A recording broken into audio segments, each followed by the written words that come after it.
Hi folks, I'm Alan Watt and this is Cutting Through the Matrix on August 29th, 2012. For newcomers, help yourself to the free audios at cuttingthroughthematrix.com, and if you go through them at your leisure, you'll start to understand the big system you're born into and how it really works. It's completely different from what you think, because you've been conditioned to think the way that your masters want you to think, in fact, and it's been instilled in your education, and it's also ongoing through the media too, which is a big part of it. They take over when you leave school, and from then on, you're simply at their beck and call. At least your thoughts are anyway, your opinions too are given to you. Because, you see, you're in a planned society with planned changes and planned wars, planned cultural changes as well. And you will go through all these things which are written about by the big boys, the big guys in academia, the professors who churn out books, and they belong to big foundations. Foundations form a parallel governments that really has more power than your general governments, because they actually put their own guys into governments across the planet. They have done for 100 years. And that's how the world is really run. And of course, the whole thing with the general population is to get the most bang for the buck. In other words, the most cash out of you and the most work out of you. And once you get into a stage of post-industrialism and with technology, of course, requiring fewer and fewer people to work it and to even make it, then you're really kind of redundant. You're what they call useless eaters.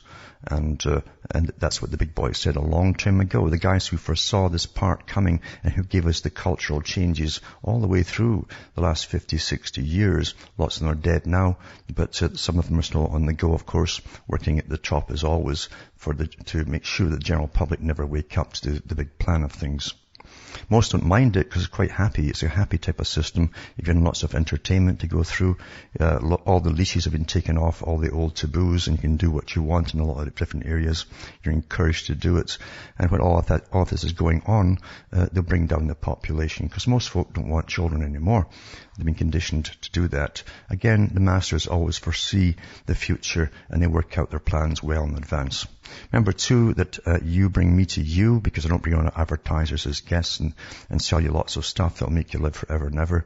And I just give you the hard facts. A lot of people can't handle hard facts, and some of them get freaked out when you say it calmly what's actually happening and what has happened and what's to happen.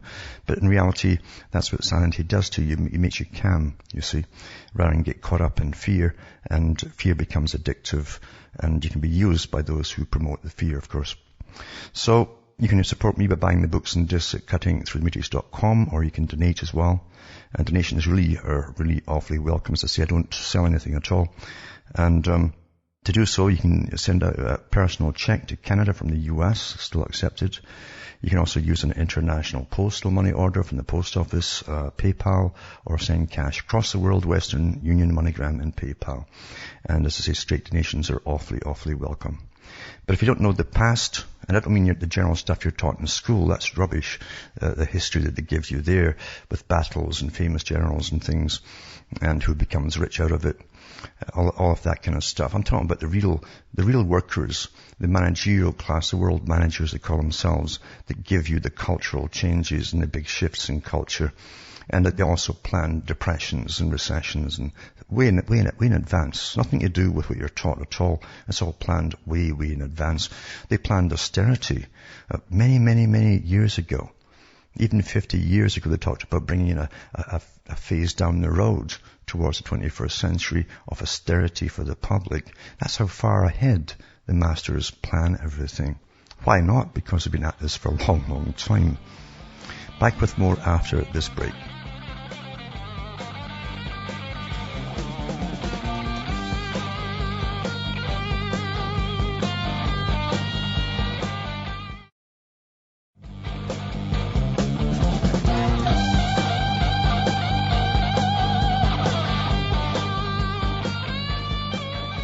Hi folks, we're back cutting through the matrix, and as I say, I often talk about the past and the present and how it's all connected, because those who control the past control the future and the present actually, and that has been an awful long time. The ideas that Orwell came out with and Huxley and other ones came out with a long time ago, even as far back as the 30s, are all in vogue today, right down to transhumanism. All of these things were talked about in quite detail at the time. And at top universities, Ivy League ones across the world, at least the first world countries. And they knew what the future was going to bring down because they belonged to the dominant minority, they call themselves, still call themselves that today. There's a dominant minority, and then they also have a dominant managerial class. It's very much like Plato's Republic, where the guardians are at the top. The guardians of what? The guardians of their own system. And they can also have a military class too, and they also have a scientific class. And Plato talked about breeding them just for the particular job that they're on. And if you don't think you've been bred for the military, well, actually you have. You see, you don't have to put into a test tube and out comes a little soldier. All you have to do is make sure that the children have 20-odd years of video games that are meant for the military, so they'll kill without thinking about it. And you've got them already made to order when they grow up. And that's what happened. They wanted a lot of guys for the military since about starting around 1990 to the present. And they've got them all. They've got all their troops lining up, young guys who are really mature and can't get a job, of course. And suddenly you'll be somebody. That's what they tell you. Be somebody. Because you're nobody right now. So be somebody, put a uniform. And then they train you, and they train the public to respect that uniform. And off you go, and you slaughter folk, or you get slaughtered yourself for ideas that you don't even comprehend. Because you're given the most simplistic propaganda. But it doesn't matter. It works awfully well. Because the big boys have been at this for thousands of years. As I say, we're the most studied species on the planet, going back to ancient times. And you can't really go through enough science fiction movies, even the old ones that kept showing you what was coming, because you see, it was all based on the talks that the guys had back in the 1920s and 30s to do with the future. They knew what they were bringing in. Julian Huxley, for instance, thought of himself as a scientist. That was Aldous' brother. And he talked about the scientific class that we bred as well. They'd breed with other scientists. And predictably, they'd have sort of people who were children that were pretty capable of learning the same kind of things. If you want a good mathematician, breed people who are good at mathematics, sort of thing. That's the idea. Just like the Rothschilds always breed with themselves for bankers. So, this kind of thing's been going on for an awful long time. And the science fiction movies showed us the future, and their predictive programming. You know, I mean, there's so many varieties of future you could actually have, but they always show you the same things with what we've got today, kind of martial law type situations, a wealthy elite that employs a very well-equipped military, all dressed in black and armor and so on, to deal with the general public who are living in austerity or rubble at the bottom. And we've had years and years of the same scenarios over and over and over and over, you see. Always coupled too with crisis, because you see, crisis is the excuses used to take all your rights away from you at the bottom. And the public at the bottom accept that too. It's a natural thing. Oh, they've got to save us. They've got to take care of us. It's been used all through the past, and it will always be used in the future too. But what you'll see too in all these movies is the glorification of technology. And we're supposed to be so impressed. Some movies are so boring, science fiction movies, because they go overboard with showing you the technology and explaining the technology, and you're supposed to go, wow, oh, and stand in awe of it, you see. Because that's what they want you to feel. Be in awe of it, scared of it. Because, you see, society is kept together on behalf of the big boys who rule you through fear. It's all fear. That's why you vote for them. Same guys who bring you into wars, collapse your economy because the bankers are in it, and then you all bail them out and you go into austerity because you owe so much cash, you see, and push you into a fearsome state. And the first thing you do, like any abused person, is turn to the abuser to bail you out and help you. And that's what they do to the public, you know. Be very, very afraid, and then you turn and then you go and vote again. What are you voting for? You're voting for the same system. I don't care what they call themselves, it's the same system. They're pre-selected, not by you, and not by the conventions they talk about, but by the Council on Foreign Relations. It's just a branch of the Royal Institute for International Affairs. And that was set up by top bankers in London, the city, and they still run it today. Anyway, you're supposed to be awfully impressed. Now here's an impressive one here, you see. There, you always get the one-off things that kick off the next kind of phase to get you used to the idea of living in a sci-fi world. And we already are trained, there's no privacy. Most folk don't mind it. And, because I always think, well, who really cares about me? I'm not doing anything drastic. And that's not the point. They don't understand anything because we're all very important, even the ones who think they're not too important at all. After all, if you have an original thought, like Mao Zedong said, he was scared of someone with an idea, a big idea. That's what he said. He wasn't scared of armies or somebody with a big idea that could actually put it across to the rest of the people. That was a fearsome thing. So they've got to monitor everyone to make sure you're all predictable, you see. Now, and after all, too, your farms, and all farmers make sure, I mean, they know the pedigree and everything about every animal they own. They know all about you and your health, your history, your genetics, your family's health history, etc., etc. They even know if you're going to get married, so pretty well your chances of having a child with an allergy to this or that or there. They know all that in advance before you even do yourself. That's what a farmer does, is make sure that he knows his stock, you see. Anyway, this article here, the sinister Wraith. Oh, they've got a Wraith now. It's a land drone, and it can deploy smoke, take pictures, and fire 250 rounds per minute in shotgun shells. Isn't that really impressive? Are you impressed already at that? And it's a Wraith. Ooh. On standby at the Republican convention, the protests get out of hand. Can you believe that? You see? And it says, sinister-looking unmanned ground vehicles called Wraiths are being deployed alongside aerial drones to police the Republican convention should the protesters try to disrupt the proceedings. It's not known which U.S. government agencies are operating the drones, which have been used extensively in Afghanistan, Pakistan, and Yemen against the CIA's Al-Qaeda and Taliban targets on a kill list overseen by President Barack Obama. It says, United Drones, that's a company, built the Wraiths, which can travel at speeds of 65 miles per hour and climb over virtually any structure or terrain. The stealth vehicles, they've got to put stealth in there, because it sounds, stealth, which have been kept in reserve so far can be operated from 100 miles away. Imagine tapping into that and taking it over, it costs a lot of damage. It says, whereas Predator and Reaper drones have been used by the CIA abroad, the flying drones over Florida are called Aether Aeros, according to the Tampa Bay Times. And so the 4.5 foot wide Aether Aero, which looks like a mini helicopter, can fly at heights up to 4,000 feet and can operate for up to 4 hours. So we're getting a display, you see, of land drones and aerial drones and all that, just for the Republican convention. So get used to its message as well. And you will see more of it as well. And it's also a great PR thing for the military-industrial complex as well. It really is good, Everybody will say, look at them. Look at those things. Scary. Now, I said last night too, as back in the 70s, there were articles in the papers about what will happen when they get their New World Order all through. This is mainstream at the time. And that you have a global society, and all the countries you wanted to take out and standardize under your thumb has been done, accomplished. What will happen to the military-industrial complex?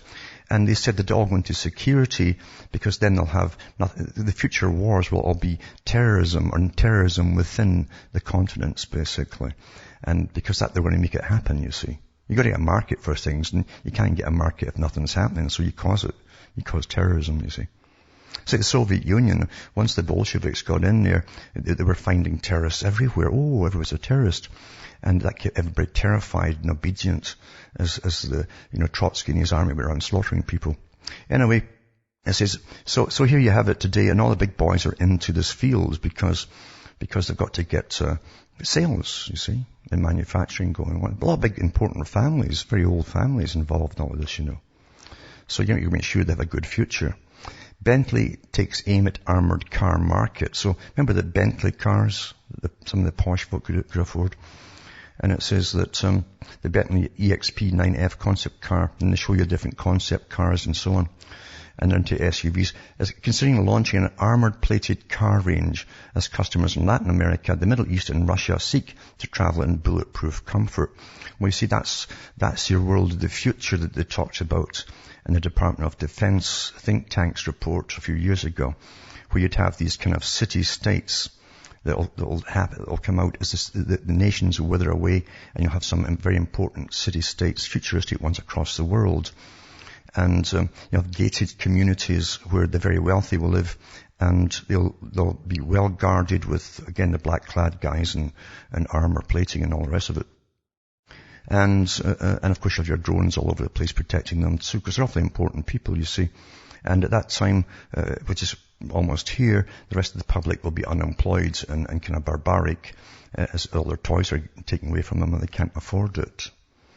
So anyway, they're going into this to make sure that the elites can travel in comfort and safety and so on.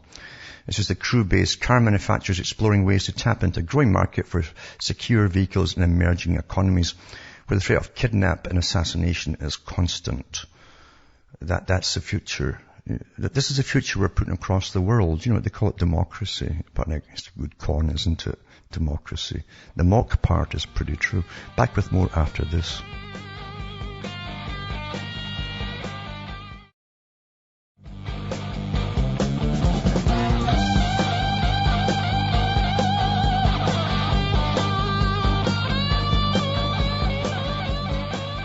Hi folks, I'm Alan Watt. We're cutting through the matrix, talking about the system in which we kind of survive. I don't say live, we survive. Because if living, you were truly living, you'd be free and you wouldn't have all the worries that you've got by this system, you see. But anyway, I'm talking about the big system and of course where they're going with it all, and everybody knows where we're going with it. Most have already adapted to the pat-downs, etc., etc. And we're seeing it's not just the rise of the military industrial complex all over the planet, but it's also the rise of military across the planet. You've got militarized police, everything's militarized now to get us through into this next phase of the system. That's what it's all for. And they know where they're going with it all. And of course, eventually they bring in real austerity. It hasn't really hit the US as they have across Europe and elsewhere, but because they still need the US to supply these troops and pay for all the military stuff at the moment and take out more countries to standardize them. Once that's done, of course, they'll pull the rug from under the US and then that's it. That's when they'll use all the internal armies they've been building up. But here you go again. I mean, these articles are just commonplace. The government wants to security scan at least a quarter of all train passengers for explosives, knives, guns to protect railways and London Underground from terrorists. You know, this vague term terrorists that covers everything now. So the Home Office has published details of what it wants the scanners to detect and how they should work, and is asking for advice on the technology available. And it says the main focus is on the detection of explosives, weapons on people and in bags. The research brief suggesting that technologies including X-ray, of course, an X-ray body again, magnetometry, vapor and trace methods, electromagnetic radiation and ultrasound could be used. I mean, people are going to get bombarded with everything. It won't make much difference as long as they keep their cell phones and they can play themselves with games and that. But they'll be quite happy as they go through it all and get retrained. And they will adapt very quickly. Most of them already have adapted to most of the stuff anyway. After all, you see it all in the movies. I mean, isn't that how it's supposed to be? The movies come first and then you copy them. Isn't that the natural way? So that's where it's all going. And another article too is from The Guardian on the same thing, basically. Airport-style screening to be considered for train and tube stations. And even include biological materials as well in this one here. So it's big biz for in the training industry, for population training, and it's full steam ahead. It's doing pretty well. Also tonight I'll put up a YouTube link to, do you remember the guys, the American ones, the soldiers who shot the little boys that had a wheelbarrow in Afghanistan, and then they peed on them, and everybody laughed and tittered. Well, they got off with it, of course, and there's no charges at all, so that's it. A pat on the wrist and a slap on the wrist and that's all. Maybe they pat each other nowadays. I wouldn't be so surprised, actually. But anyway, that's what's happening. Life is cheap, and you've been trained that life is cheap, and you will get trained, all the more with more movies and dramas on television about terrorism, that life is getting cheaper all the time until it's your turn. And what can you do then? I mean, what can you really do? Now, when all that's going on too, they're still going ahead with the building a North American Union. And they keep denying it, even though they've come out and admitted it at times, then they go and deny it afterwards. But I'll put up a link tonight to a video that explains it very simply for those who don't know much about it. And it was on all the time, of course. And an article came out of Foreign Affairs from the Council on Foreign Relations. Surprising, actually, that they did this, because it's been going on for years. But it says the rise of settler terrorism in Israel. It says Israeli authorities in the West Bank have long worried about stopping Palestinian terrorism and terrorism. Now they need to add a new item to the agenda, stopping radical Jewish settlers who began attacking innocent Palestinians and Israeli soldiers alike. It says a professor in the Security Studies program at the Edmund A. Walsh School of Foreign Service at Georgetown University and director of research at the Saban Center at the Brookings Institution.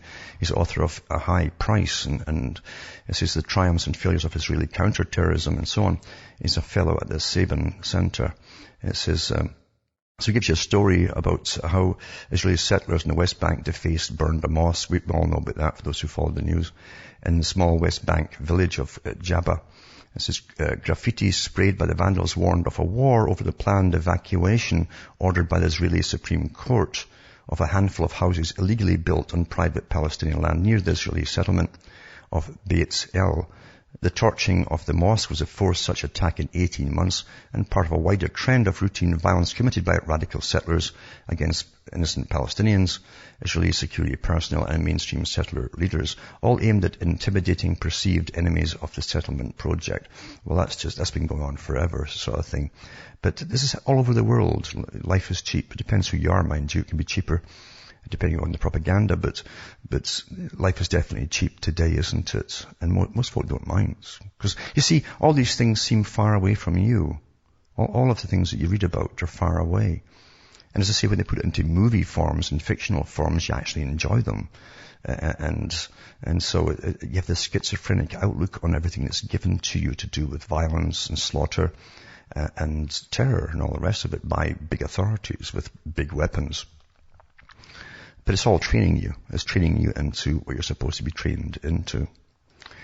I remember some of the movies that have been out in the past, the comedies and so on, like Idiocracy talked about, I think one part of the movie showed you the guy who was the lawyer for the accused, who actually, I think he got his diploma or his degree at it was either Wal-Mart or Costco or something.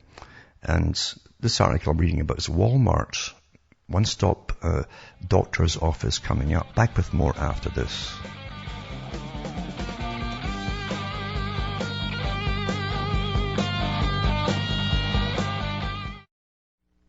You're listening to the Republic Broadcasting Network, because you can handle the truth.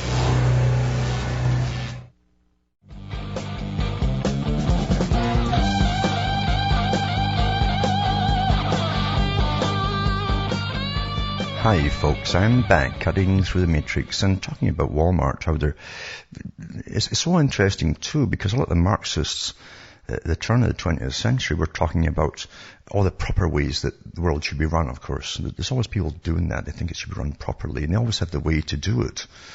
And there's different groups, of course, with different proper ways. And but they talked about, well, things are so crazy with all this private enterprise competing. And then you find the ones who you would call the right-wingers also had the same ideas as well, because they formed big cabals so that they didn't have to compete with each other, then they worked together. And so that they came up with the ideas that down the road, they said they'd have, say, one chain stores would sell one particular item to the public. The Soviet system tried that, where one massive manufacturer in Russia made pretty well all the furniture that you'd have in all the houses. It was all the same stuff everywhere you looked, same furniture. And one factory would make the shoes and etc. like that. That was the ideas of it. H.G. Wells talked about it too. He says all this competition stuff right down to the personal level. One guy starts with a bicycle shop across the road from another guy who's already got a bicycle repair shop. And then you start competing. It's all so crazy. It's untidy and all that. So they all planned this kind of stuff. So we're seeing it all happening today with the big build-all centers and Wal-Marts and all the rest of it taking over and putting everybody else out of business. That's the whole idea. They undercut the prices until they're all out of business, then they jack their prices up. Old stuff, which always works, of course. And here's Wal-Mart going into pretty well total medical care. It says, issued a statement. Wednesday saying its request for partners to provide primary care services was overwritten and incorrect. The firm is not building a national integrated low-cost primary health care platform. But then it says the nation's largest retailer is planning to offer medical services ranging from the management of diabetes to HIV infections. NPR and Kaiser Health News have learned. So they are going into it, and so eventually it'll be your one-stop shopping. Maybe you'll get even birth there, and you get treated all your life there, and you buy everything there, and then you'll die there, and they'll, cremate you or turn you into goo and put you in the garden, that green stuff they're talking about, a bit eco-friendly, So we're going down the track of a planned society, and we're really in it already. Most folk are very, very uniform in their opinions, because they're all given the same opinions by the same experts, and they believe them at the same time because of this wonderful communication we have across the world. We all get the same indoctrination at the same time, and that's just how it is. Now, part of the idea too was to get everybody the same. The big thing with the master builders who run this world, it doesn't matter if it's right wing, left wing, it's all the same. You see, they always run the dialectic to fool the public. So you vote one in at one period, and you're fed up with them, then you vote another bunch, the different ones in again, and see how they do. And that stops you having revolutions, you see. But part of it is, as I say, the big masters want everyone to be uniform. Just like countries have got to be uniform and standardized. You've got to get a central bank, which is privately owned by the same guys who own all the other central banks across the world. And then you start borrowing money from the international moneylenders, and they don't actually give you anything except checks so you can print up cash. But then you owe all back to them. So it's a wonderful system we live in, and you think it's all quite natural because straight faces on television tell you that is so. And they're experts. But they also wanted children to be uniform too, because you see, you can't have this gender difference stuff. They always said, you see, that after Pavlov and Freud and all that gender is just something that's indoctrinated into you. So you give the little boys a bit of rope to go and do crazy things and fall down, break legs and stuff, which they naturally do. If you're a real little boy, you'll climb trees and fall now and then. And you survive through it and you become an adult. Some don't, and that's just the way it is. But they want everyone to sit in class as well and be fully attentive to the teachers. And then teachers now like that too. They want everybody to be the same. They don't know how to handle children anymore. And children are kind of strange to them even today, because most of them won't even have children of their own today, the teachers. But anyway, this is, so anyway, they want you all to be the same. So they drug the little boys now, so they started doing it. And you'll find going way, way back into the 30s and 40s, they talked about the pharmacological age would combine with psychology, and then they start drugging certain children. For different reasons too, because the ones who ask too many questions are the ones who are liable to be future leaders, and don't want that, you see, especially from the lower classes. Bertrand Russell talked about that. So, and they'd have to eliminate them, literally physically eliminate them if they snuck through and they didn't catch them in time. And someone with a brain could actually verbalize things and ideas to the rest of the peasants. That could be very dangerous. He says we'd have to eliminate them. And we're actually here now, but they do catch most of them now, mind you. And the teachers are the ones who recommend the children be drugged. And of course you have all the talk show hosts and television telling you it's a good thing. So boys can't be boys anymore. Now, fun over for school children at Des Moines Public School as handstands, cartwheels, and somersaults are banned. You see, so you can't do that anymore. You see, and because you're all going to be the same, and preferably effeminate. And it says that Des Moines Public Schools banned handstands, cartwheels, somersaults during lunch and recess, unless under the supervision of a trained gymnastics teacher and with correct equipment. That means, all knee pads and elbow pads, probably a crash helmet on your head, and things like that. Cotton wool. Experts have got to rule you see.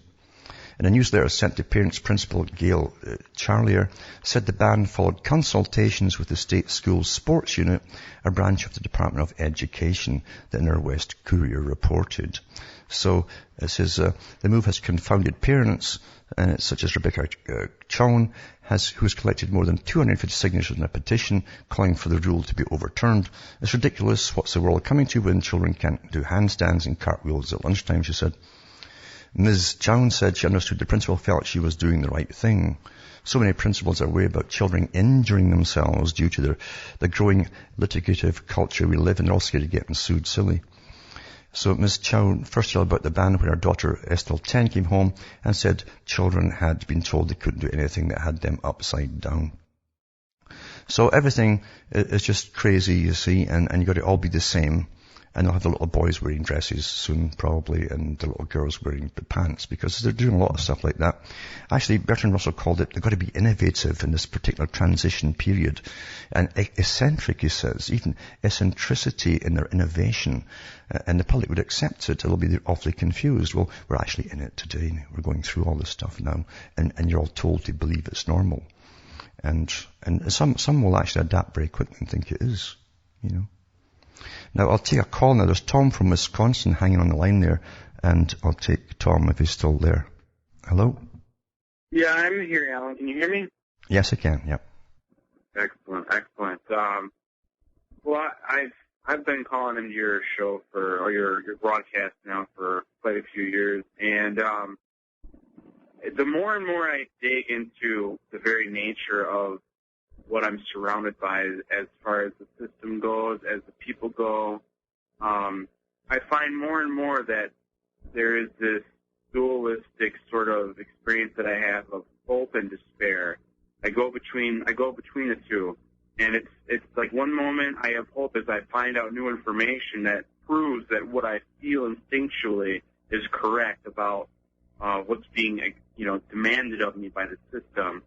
And then as I present it to people and they reject it for various reasons or tell me to stop, thinking about that, I feel despair as though there's no hope, because without other people around me to understand the same thing, I'm essentially on an island. And for that very reason, I think often what you say is that, society is gone for various reasons, being attacked on all levels. I think for the most part you're actually correct, and ultimately I guess I'd like your comment on, is it just really a matter of time before everything is so altered and changed from what it was maybe 50 years ago that somebody like me would, be taken to a camp and be re-educated? Yeah, I know exactly what you mean, because the first reaction that people have when they start to understand that something's awfully wrong, and they'll tune into often Patriot Radio and stuff, and you get a fixed sort of view of things, that the world's just been taken, or your system's just been taken over now, which isn't true. This system's been here for an awful long time.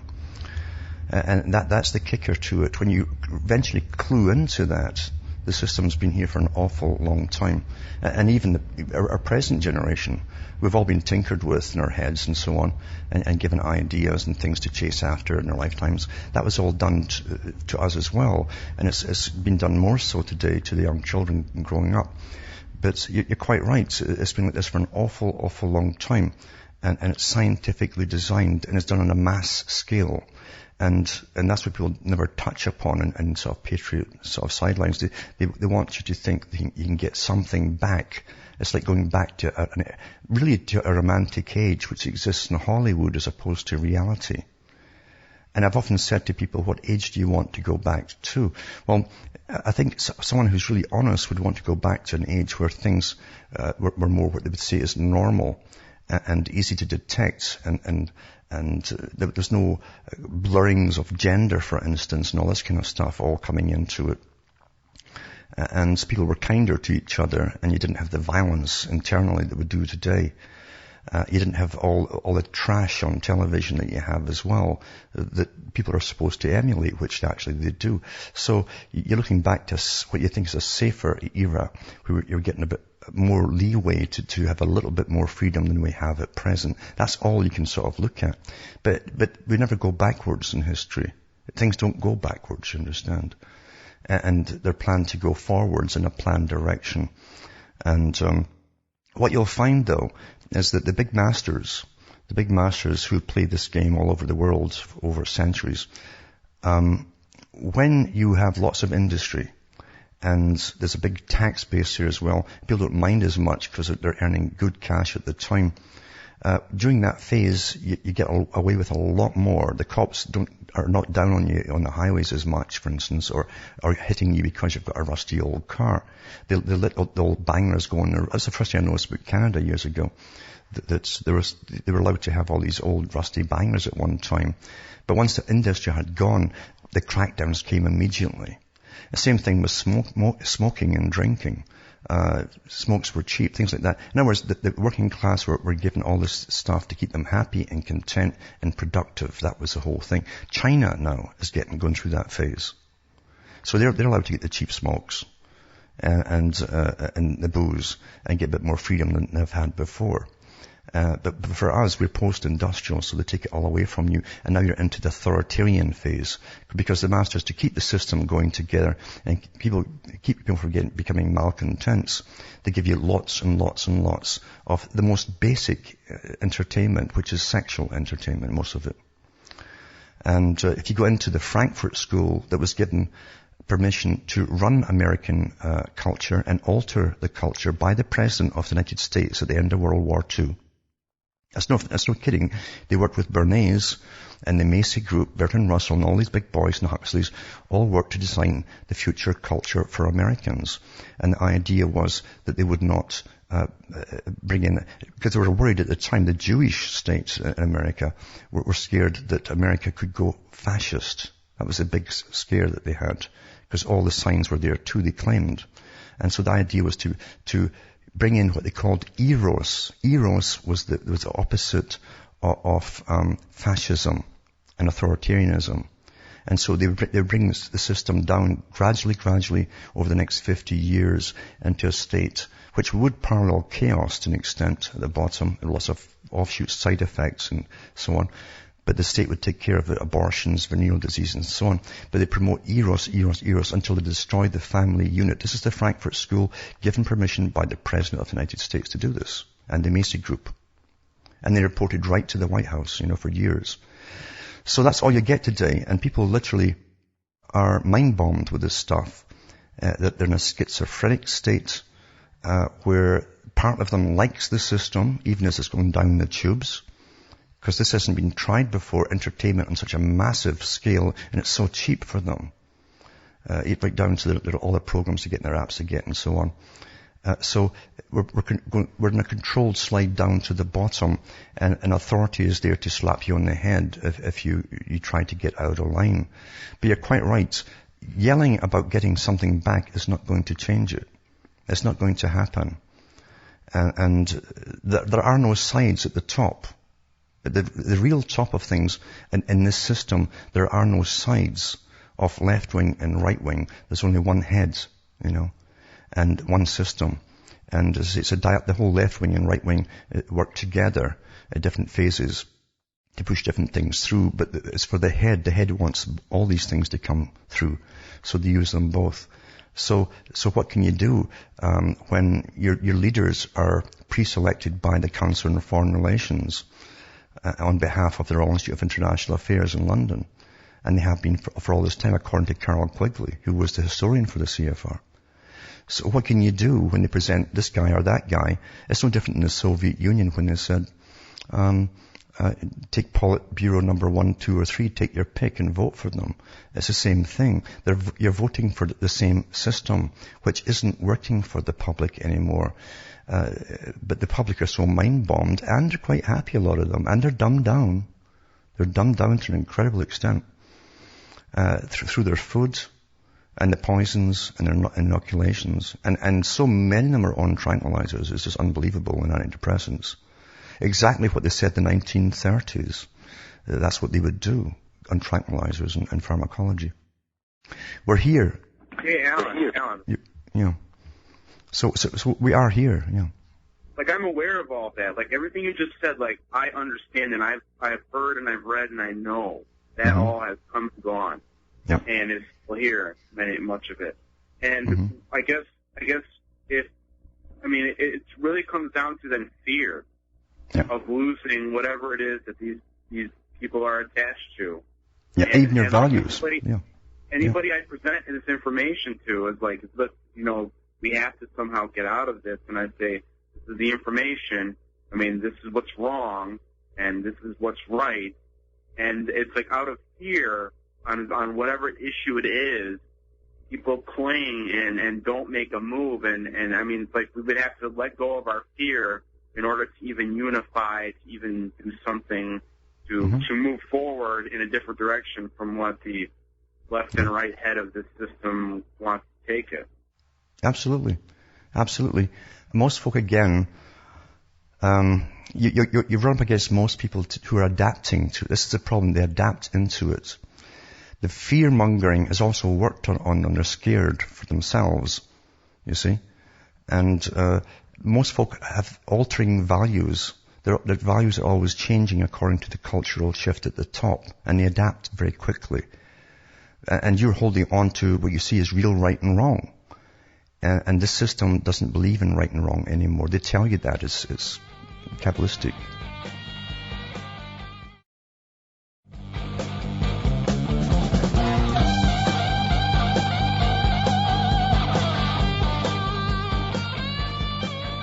Hi folks, I'm back. We're cutting through the matrix and talking about the system that we're living in. Is Tom from Wisconsin still there?